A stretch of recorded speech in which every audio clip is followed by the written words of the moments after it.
မင်္ဂလာပါ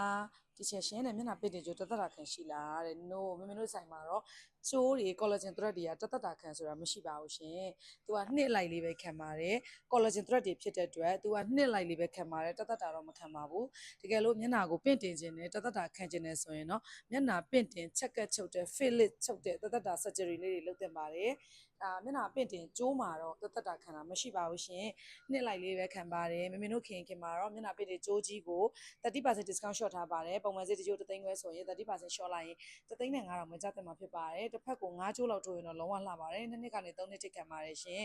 9ကျိုးနှစ်ဖက်10ကျိုးဆိုရင်တော့10သိန်းဝန်းကျင်လောက်ကြားတင်မှာဖြစ်ပါတယ်အဲ့10သိန်းဝန်းကျင်လောက်ဆိုရင်တော့2နှစ်ကနေ3နှစ်ထိလုံးဝနှုတ်ပြိုပြီးတော့လှပနေမှာဖြစ်ပါတယ် side effect လည်းကင်းတယ်ခွဲစိတ်ဆရာလည်းလုံးဝမလိုဘူးအရင်လည်းမရှောင်ရှားရတာဖြစ်တဲ့ collagen thread လေးတွေထိုးရင်တော့လှပသွားပါတယ်တသက်တာတော့မခံပါဘူးနှစ်လိုက်လေးပဲခံပါတယ်ရှင်ဒီလတစ်လလုံးမှာ collagen thread တွေအားလုံးကို KNK မှာ30% discount shop ပေးထားပါတယ်။ဘာတွေပါလဲဆိုရင် mono ကြိုးသေးလေးတွေပါပါမယ်။မျက်နှာပင့်နေကြိုးကြီးပါမယ်။နှာရည်မြင့်ကြိုးလေးပါပါမယ်။30% discount shop ထားပါတယ်ရှင်။သူကနှစ်လိုက်ပဲခံပါတယ်။တသက်တာတော့လုံးဝမခံပါဘူး။ကျေးဇူးအများကြီးတင်ပါတယ်။